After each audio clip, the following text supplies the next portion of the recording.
Chapter 2 One Sour Jack and the Ride to the Stanley.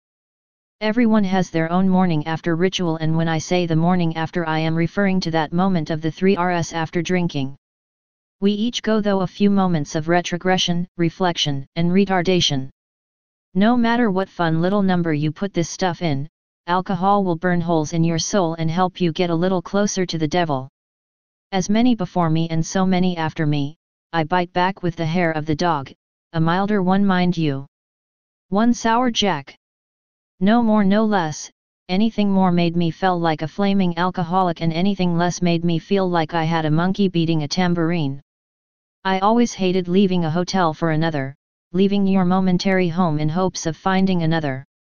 A journey, statistically, that don't end well for many travelers. According to the numbers, you are more likely to die in a fiery car crash on your way to another hotel than to die from falling out the window, that is unless you stay at the Brown or the Stanley. I have one rule when going to a strange land with a pen in my hand. Never drive. 1. It's harder for you to see the things you need to see, and 2. You know absolutely nothing of the stranger's ways.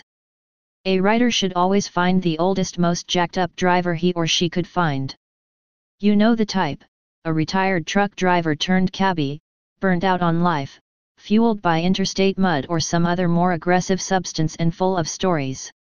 For a few bucks they will take your hungover ass anywhere you need to go, answer your questions, and keep the part of you that desires to fall back asleep awake with curiosity.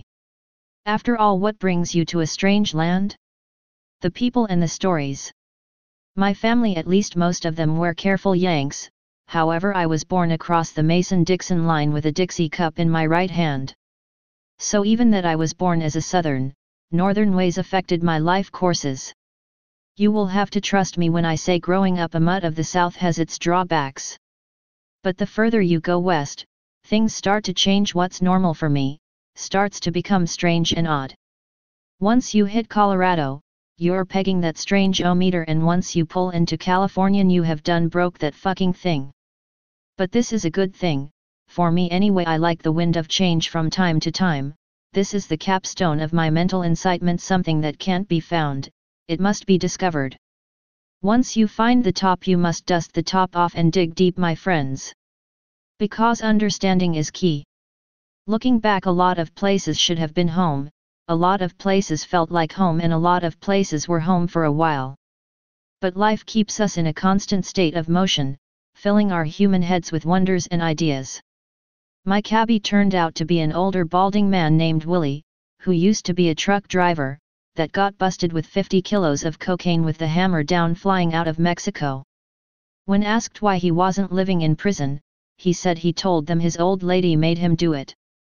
For my trip we became fast distant friends, as he had lived here most of his life and was in a constant state of motion.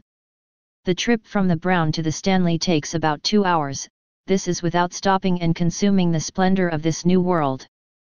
For on the way you will see things that will delight you and terrorize you mentally. There is one stretch of highway one will find a few signs and fences. The signs simply read, "Do not pick up hitchhikers." According to Willie, this was the land of the prisons, and at times a few of the occupants find a way out and on this road. As he said, a prisoner is a desperate man, and you never want to meet a desperate man on the highway. One thing Willie thought I should know about the Stanley was the ownership of the hotel, but we will get into that shortly. The hotel called the Stanley only after locals petitioned the reluctant owner to name it after himself. In a way, this seemed to be a very modest act. He opened the doors on June 22, 1909. It featured 88 guest rooms and an all-electric kitchen designed by Stanley and powered by his Fall River hydroelectric plant. There is a Nikola Tesla connection here, but we are too early in the story for me to spoil it for you. The first guests were members of the Colorado Pharmaceutical Association, who convened at the hotel for their 20th annual meeting. The Colorado Pharmacists Society provides support and services to over 800 member pharmacists, technicians, and associated pharmacy professionals. Now ask yourself, why them first? What did Stanley find on his little piece of the Rocky Mountain National Park? A new drug? Perhaps a new mystery, a mystery worth building around. Stanley himself once said, that the best place to hide something was where the public would never look. Mind you, the Stanley felt like home, or a home I wish I could live for some time.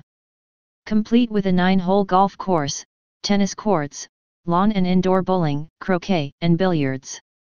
It even had its own private water plant, laundry, and garbage.